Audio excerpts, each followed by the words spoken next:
Hi dear friends, welcome back to Alex E Academy. Your lecture CET 438 Airport, Seaport and Harbour Engineering എന്ന സബ്ജക്റ്റിലെ first മൊഡ്യൂളിലെ fifth ലെക്ചറാണ് നമ്മൾ discuss ചെയ്യാൻ വേണ്ടി പോകുന്നത്. ഈ വീഡിയോയിൽ നമ്മൾ ഡിസ്കസ് ചെയ്യുന്ന topic selection of site for an airport. ഒരു എയർപോർട്ടിൻ്റെ സൈറ്റ് സെലക്ഷന് എന്തൊക്കെ ഫാക്ടേഴ്സാണ് നമ്മൾ കൺസിഡർ ചെയ്യേണ്ടത്. നമുക്ക് സ്റ്റാർട്ട് ചെയ്യാം. അപ്പോൾ സിലബസിലെ ഈ ഒരു പോയിൻ്റാണ് നമ്മൾ ഇന്ന് കവർ ചെയ്യാൻ വേണ്ടി പോകുന്നത്. Factors affecting airport site selection: atmospheric and meteorological condition, availability of land for expansion, availability of utilities, development of surrounding area, economy of construction, ground accessibility, presence of other airport, regional plan, soil characteristics, surrounding obstructions, topography, use of airport. ഇത്രയും ഫാക്ടേഴ്സാണ് നമുക്ക് site selection ക്രൈറ്റീരിയയിൽ consider ചെയ്യേണ്ടത്. ഇനി ഓരോന്നെ detailed ആയിട്ട് നമുക്കൊന്ന് നോക്കാം. First one, atmospheric and meteorological condition. Poor visibility lowers the traffic capacity of the airport.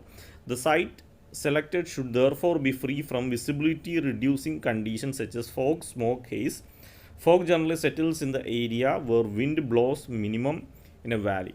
അപ്പോൾ atmospheric and meteorological കണ്ടീഷനിൽ നമ്മൾ വിസിബിലിറ്റി ലോവർ ആയിട്ടുള്ള ഏരിയ ഒന്നും സെലക്ട് ചെയ്യരുത്. വിസിബിലിറ്റി ലോവർ ആണെങ്കിൽ അവിടെ എയർപോർട്ടിൻ്റെ കപ്പാസിറ്റി, അതായത് ലാൻഡിങ്ങും ടേക്ക് ഓഫൊക്കെ കുറച്ച് സമയം എടുത്തിട്ടായിരിക്കും നടക്കുന്നത്. അപ്പോൾ നമ്മുടെ വിസിബിലിറ്റി റെഡ്യൂസ് ചെയ്യുന്ന ഫോഗ്, സ്മോക്ക്, ഹേസ് ഇതെല്ലാം അഫക്റ്റ് ചെയ്യുന്ന സൈറ്റുകളൊന്നും നമ്മൾ എയർപോർട്ടിന് വേണ്ടി സെലക്ട് ചെയ്യരുത്. ഏറ്റവും കൂടുതൽ ഫോഗ് സെറ്റിൽ ചെയ്യുന്നത് ഈ വിൻഡ് ബ്ലോ ചെയ്യുന്നത് മിനിമം, ഏറ്റവും കൂടുതൽ വിൻഡ് ബ്ലോ ചെയ്യുന്നത് മിനിമം ആയിട്ടുള്ള ഏരിയാസിലാണ് ഈ ഫോഗുകളൊക്കെ സെറ്റിലാകുന്നത്. അപ്പോൾ അങ്ങനത്തെ ഏരിയാസ് നമ്മൾ പ്രിഫറബിളി അവോയ്ഡ് ചെയ്യുക. അടുത്ത point, availability of land four expansion. Considering that the air traffic volume will continue to increase in future, more number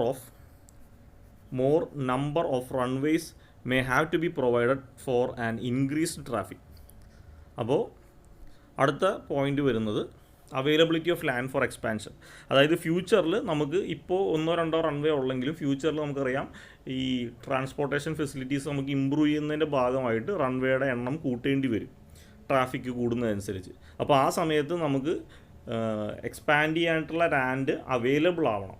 അപ്പോൾ അങ്ങനത്തെ സൈറ്റുകൾ വേണം സെലക്ട് ചെയ്യാൻ. ഒരുപാട് വാസ്റ്റ് ഏരിയ ഓൾറെഡി ഉള്ള ലാൻഡുകൾ വേണം നമ്മൾ സെലക്ട് ചെയ്യാൻ. It is therefore necessary to acquire land in advance or to be able to acquire sufficient real estate in future for expansion. അപ്പോൾ ഒന്നെങ്കിൽ നമ്മൾ ആദ്യമേ വാങ്ങുന്ന സ്ഥലം കുറച്ചധികമായിട്ട് അക്യൂർ ചെയ്തെടുക്കണം, അല്ലെങ്കിൽ ഫ്യൂച്ചറിൽ നമുക്ക് വാങ്ങാൻ പറ്റുന്ന രീതിയിൽ, അക്യൂർ ചെയ്യാൻ പറ്റുന്ന രീതിയിൽ, അല്ലെങ്കിൽ എക്സ്പാൻഡ് ചെയ്യാൻ പറ്റുന്ന ഏരിയകളാണോ എന്ന് നോക്കിയിട്ട് വേണം ഒരു സൈറ്റ് എടുക്കാൻ. അടുത്ത, availability of utilities. Airport has to be provided with utilities like water, electric power, telephone, sewer etcetera. അതായത് നമുക്ക് എയർപോർട്ടിൻ്റെ ഫംഗ്ഷനിങ്ങിന് ആവശ്യമായിട്ടുള്ള വെള്ളം, വൈദ്യുതി, telephone service, communication facility, sewer lines ഇതെല്ലാം അവൈലബിൾ ആയിരിക്കണം ആ സൈറ്റിൻ്റെ അടുത്ത് തന്നെ. ഇതൊന്നും അവൈലബിൾ അല്ല എന്നാണെങ്കിൽ അതിനുവേണ്ടി നമ്മൾ അഡീഷണൽ കോസ്റ്റ് സ്പെൻഡ് ചെയ്യേണ്ടി വരും കൺസ്ട്രക്ഷൻ സമയത്ത്. Development of surrounding area. The proximity of airport site to the residential area, schools, hospitals should be avoided. Suitable zoning regulations should be imposed to control the use of land adjacent to airport so that conflict in future are avoided. അപ്പോൾ തൊട്ടടുത്തുള്ള development study ചെയ്തിട്ട് വേണം എയർപോർട്ടിൻ്റെ site select ചെയ്യാൻ. അതായത് residential area, schools, hospitals ഇതിനോടടുത്ത് കിടക്കുന്ന സൈറ്റുകളൊന്നും എയർപോർട്ടിന് വേണ്ടി select ചെയ്യരുത്. അതുപോലെ സോണിങ് റെഗുലേഷൻസൊക്കെ നമ്മൾ കറക്റ്റായിട്ട് ഫോളോ ചെയ്യുകയൊക്കെ വേണം. അതായത് ഈ എയർപോർട്ടിന് തൊട്ടടുത്ത് കിടക്കുന്ന ലാൻഡൊന്നും നമുക്ക് ഫ്യൂച്ചർ എക്സ്പാൻഷൻ ചെയ്യാൻ പറ്റാത്ത ലാൻഡുകളാണ്. അതായത് ഇപ്പോൾ നമ്മളിപ്പോൾ ഒരു എയർപോർട്ട് ലൊക്കാലിറ്റിയുടെ തൊട്ടടുത്ത് കിടക്കുന്ന ഏരിയ നമുക്ക് ഹൈ റൈസ് ബിൽഡിങ്സ് കെട്ടാനോ പ്രൈവറ്റ് പാർട്ടീസിന് കൊടുക്കാനോ അങ്ങനെയൊന്നും പറ്റത്തില്ല. അവിടെയൊക്കെ ബിൽഡിംഗ് റെഗുലേഷൻ റെസ്ട്രിക്റ്റഡ് ആണ്. അപ്പോൾ അതുപോലത്തെ സോണിങ് റെഗുലേഷൻസൊക്കെ വായിച്ച് പഠിച്ചതിന് ശേഷം മാത്രമേ നമ്മളൊരു സൈറ്റ് സെലക്ട് ചെയ്യാൻ പാടുള്ളൂ. അടുത്ത്, economy of construction. The site which is more economical to construction should be preferred. The availability of local construction materials also have sufficient impact on cost of the project. അപ്പോൾ ഏറ്റവും important ആയിട്ടുള്ള അടുത്തൊരു ഫാക്ടറാണ് economy. നമുക്ക് ഒരു cost effective ആയിട്ടുള്ള construction ആയിരിക്കണം നമ്മൾ പ്രിഫർ ചെയ്യേണ്ടത്. അപ്പോൾ കോസ്റ്റ് എഫക്റ്റീവ് ആവണമെന്നുണ്ടെങ്കിൽ എന്ത് ചെയ്യണം? നമുക്ക് കൺസ്ട്രക്ഷൻ ആവശ്യമായിട്ടുള്ള മെറ്റീരിയൽസും അതിൻ്റെ ആവശ്യമായിട്ടുള്ള ലേബേഴ്സൊക്കെ സൈറ്റിൻ്റെ അടുത്ത് തന്നെ അവൈലബിൾ ആയിരിക്കണം. അപ്പോൾ പ്രിഫറബിളി അങ്ങനെയുള്ള സൈറ്റുകൾ സെലക്ട് ചെയ്യുക. Ground accessibility. The site should be so selected that it is readily accessible to the users. The airline passenger is more concerned with his door-to-door time rather than actual time in air travel. The time to reach the airport is therefore an important consideration, especially for short haul operation. അപ്പോൾ ground accessibility എന്ന് പറയുമ്പോഴത്തേക്കും ഈ airport എന്ന് പറഞ്ഞു കഴിഞ്ഞാൽ എല്ലാവർക്കും അതിൻ്റെ ലൊക്കാലിറ്റിയിലുള്ള എല്ലാ ജനങ്ങൾക്കും റെഡിലി ആക്സസിബിൾ ആയിട്ടുള്ള ഒരു ഏരിയ ആയിരിക്കണം. അതായത് ഏറ്റവും കൂടുതൽ ഇപ്പോൾ നമ്മുടെ പാസഞ്ചേഴ്സിനെ എഫക്റ്റ് ചെയ്യുന്നൊരു ഫാക്ടർ എയർ ടൈം അല്ല. അതായത് നമ്മൾ എയറോപ്ലെയിനിൽ സ്പെൻഡ് ചെയ്യുന്ന സമയം വളരെ കുറവാണ്. ഇപ്പോൾ ഇവിടെ നിന്ന് കേരളത്തിൽ നിന്ന് നമുക്ക് ഡൽഹിയിലേക്ക് പോകാനായിട്ട് ഫ്ലൈറ്റ് ടൈം ചിലപ്പോൾ 1-2 മണിക്കൂറായിരിക്കും. പക്ഷേ നമുക്ക് ആ എയർപോർട്ടിലേക്ക് എത്തിപ്പെടുക എന്നുള്ളത് അത്യാവശ്യം നല്ല ടാസ്ക്കാണ്. ഇപ്പോൾ ബൈ ബസ്സോ കാറോ ട്രെയിനോ ഒക്കെ പോയി നമ്മൾ അതിൻ്റെ അകത്ത് ചെക്ക് ഇൻ ചെയ്യുന്ന സമയം എന്ന് പറഞ്ഞാൽ അതിനേക്കാളും കൂടുതലാണ്.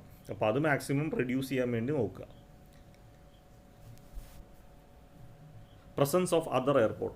The site should be selected at a considerable distance from the existing airport so that the aircraft landing in one airport does not interfere with the movement of aircraft in the other airport. The required separation between airports mainly depends upon the volume of air traffic. അപ്പോൾ തൊട്ടടുത്ത് അല്ലെങ്കിൽ നമ്മളിപ്പോൾ site എടുത്തേക്കുന്ന സ്ഥലത്ത് അതിനോടടുത്ത് വേറെ എയർപോർട്ടുകൾ ഉണ്ടാകാൻ പാടില്ല. അപ്പോൾ തൊട്ടടുത്ത് വേറെ ഒരു എയർപോർട്ടിൻ്റെ പ്രസൻസ് ഉണ്ടെങ്കിൽ ആ എയർപോർട്ടിലുള്ള ഫ്ലൈറ്റുകളുടെയൊക്കെ ടേക്ക് ഓഫും ലാൻഡിങ്ങും നമ്മളിപ്പോൾ കൺസ്ട്രക്ട് ചെയ്യാൻ പോകുന്ന എയർപോർട്ടിൽ നന്നായിട്ട് അഫക്റ്റ് ചെയ്യും. ഇനി അങ്ങനെ എന്തെങ്കിലും ഒരുപാട് എയർ ട്രാഫിക് വോളിയമുള്ള ഒരു ലൊക്കാലിറ്റി ആണെങ്കിൽ ചിലപ്പോൾ നമുക്ക് തൊട്ടടുത്ത് വേറെ എയർപോർട്ട് ഉണ്ടെങ്കിലും നമുക്കത് കൺസിഡർ ചെയ്യാവുന്നതേ ഉള്ളൂ. ഡിസൈനിലൊക്കെ മാറ്റം വരുത്തി കൺസിഡർ ചെയ്യാവുന്നതേ ഉള്ളൂ. അടുത്തൊരു point, regional plan. The site selected should fit well into the regional plan, thereby forming it an integral part of the national network of airport. അപ്പോൾ നമ്മൾ ഈ സൈറ്റ് സെലക്ട് ചെയ്യുമ്പോൾ ആ ലൊക്കാലിറ്റിയുടെ റീജിയണൽ പ്ലാൻ, അതിപ്പോൾ ടൗൺ പ്ലാനിങ്ങും ഇപ്പോൾ ആ ഒരു സിറ്റിയുടെ ഡെവലപ്മെൻറ്റ് പ്ലാനൊക്കെ ഓൾറെഡി നമ്മൾ 5 വർഷം അല്ലെങ്കിൽ 10 വർഷത്തേക്ക് ഡെവലപ്പ് ചെയ്തിട്ടുണ്ടാവും. അപ്പോൾ അതിനെ എഫക്റ്റ് ചെയ്യാത്ത രീതിയിൽ അതും കൂടി ഇൻ്റഗ്രേറ്റ് ചെയ്തിട്ട് വേണം നമ്മൾ സൈറ്റ് സെലക്ട് ചെയ്യാൻ. അതാകുമ്പോൾ നമ്മുടെ ഈ എയർപോർട്ട് എന്ന് പറയുന്നത് നമ്മുടെ നാഷണൽ നെറ്റ്വർക്കുമായിട്ട് ഇൻ്റഗ്രേറ്റ് ചെയ്ത് തന്നെ, അതായത് നാഷണൽ സ്റ്റേറ്റ് ഡെവലപ്മെൻറ്റുമായിട്ട് ഇൻ്റഗ്രേറ്റ് ചെയ്ത് നമുക്ക് കൊണ്ടുപോകാൻ പറ്റും. അടുത്ത factor, soil characteristics. Site with favorable soil characteristics is desirable because it reduces the cost of grading drainage to a considerable extent. The area should, as far as possible, be self-drain. അപ്പോൾ നമ്മുടെ എയർപോർട്ടിൻ്റെ site എന്ന് പറഞ്ഞാൽ good soil available ആയിരിക്കണം. അതായത് ഏറ്റവും കൂടുതൽ നമ്മൾ പ്രിഫർ ചെയ്യേണ്ടത് നമുക്ക് ഈ സോയിൽ, രണ്ടാമത് സോയിൽ അവിടെ അടിക്കേണ്ട ഒരു അവസ്ഥ വരരുത്. കോസ്റ്റ് ഓഫ് ഗ്രേഡിങ് നമുക്ക് ഒരുപാട് കൂടുതലാണ്. അതായത് ഇപ്പോൾ നമുക്ക് ഈ റൺവേ ഒക്കെ കൺസ്ട്രക്ട് ചെയ്യുമ്പോൾ നമ്മൾ ഒരുപാട് ഗുഡ് സോയിലൊക്കെ അവിടെ അടിക്കേണ്ട അവസ്ഥയാണെങ്കിൽ അത് നമുക്ക് കോസ്റ്റ് കൂടും. അപ്പോൾ ഓൾറെഡി നല്ല സോയിൽ അവൈലബിൾ ആയിട്ടുള്ള ഒരു സൈറ്റ് സെലക്ട് ചെയ്യുക. നല്ല സോയിലാണെങ്കിൽ അവിടെ കൺസിഡറബിൾ ഡ്രെയിനേജ്, വെള്ളം ഒഴുകി പോകാനുള്ള ഫെസിലിറ്റീസൊക്കെ അതിന് തന്നെ ഉണ്ടാകും. Surrounding obstruction. അടുത്ത point, surrounding obstruction. When aircraft is landing or taking off, it loses and gain altitude very slowly as compared to the forward speed. For this reason, long clearance area are provided on the either side of runway, known as approach area, over which the aircraft can safely gain or lose altitude. അപ്പോൾ surrounding obstructions ഒക്കെ കുറവായിട്ടുള്ള area വേണം നോക്കാൻ. ഇപ്പോൾ നമ്മൾ ഒരു എയർപോർട്ടിൻ്റെ site നോക്കുമ്പോൾ തൊട്ടടുത്തൊന്നും obstructions, വലിയ വലിയ മരങ്ങൾ, ഹൈ റൈസ് ബിൽഡിങ്സ്, അതൊന്നും തൊട്ടടുത്ത് പാടില്ല. കാരണം എയർക്രാഫ്റ്റ് അതിൻ്റെ ഓൾട്ടിറ്റ്യൂഡ്, ഹൈറ്റ് അറ്റൈൻ ചെയ്യുന്നത് വളരെ പതുക്കെയാണ്.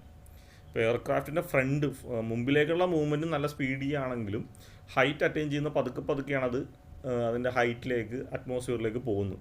അപ്പോൾ അതുകൊണ്ട് തന്നെ തൊട്ടടുത്ത് വലിയ വലിയ ഒബ്സ്ട്രക്ഷൻസും ബിൽഡിങ്സും ഒന്നും ഉണ്ടാകാൻ പാടില്ല. അപ്പോൾ റൺവേയുടെ 2 സൈഡിലായിട്ട് കുറച്ച് ഫ്രണ്ടേജ് ലോങ് ആയിട്ട് ഒരു ക്ലിയറൻസ് ഏരിയ നമുക്ക് എയർക്രാഫ്റ്റിന് ഉണ്ടാകണം. എങ്കിലേ എയർക്രാഫ്റ്റിന് ഈസിലി അതിൻ്റെ ആൾട്ടിറ്റ്യൂഡ് ഗെയിൻ ചെയ്യാൻ പറ്റത്തുള്ളൂ.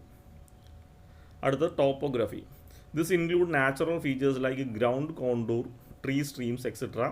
A raised ground, a hill top is usually considered to be an ideal site for airport. അപ്പോൾ ടോപ്പോഗ്രാഫിക്കൽ ഫീച്ചേഴ്സ്, ഇപ്പോൾ നാച്ചുറലി നമുക്ക് കുന്നുകൾ, മലകൾ, വാലികൾ, അപ്പോൾ അങ്ങനത്തെ ടോപ്പോഗ്രാഫിക് ഫീച്ചേഴ്സ് നമുക്ക് കൺസിഡർ ചെയ്യാം. ഏറ്റവും കൂടുതൽ നമുക്ക് ഹിൽ ടോപ്പായിട്ടുള്ള, റേസ്ഡ് ഗ്രൗണ്ടുള്ള ഹിൽ ടോപ്പായിട്ടുള്ള എയർപോർട്ട് റൺവേസ് നമ്മൾ പ്രിഫർ ചെയ്യാറുണ്ട് സൈറ്റായിട്ട്. അടുത്ത, use of airport. The selection of site depends upon use of an airport.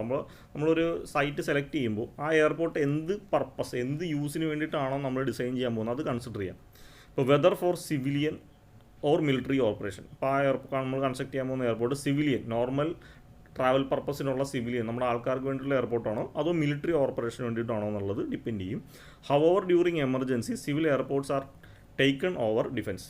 ഇനി സിവിലിയൻ എയർപോർട്ട് ആണെങ്കിൽ പോലും എമർജൻസി വാറുകളൊക്കെ ഉണ്ടാകുന്ന സമയത്ത് എന്താണ് നമ്മളത് മിലിറ്ററി അല്ലെങ്കിൽ ഡിഫൻസിലേക്ക് ഹാൻഡ് ഓവർ ചെയ്യും. Our the airport site selected should be such that it provides natural protection to area from air raids. This consideration is of prime importance for the airfields to be located in a compact zone if the site provides thick bushes.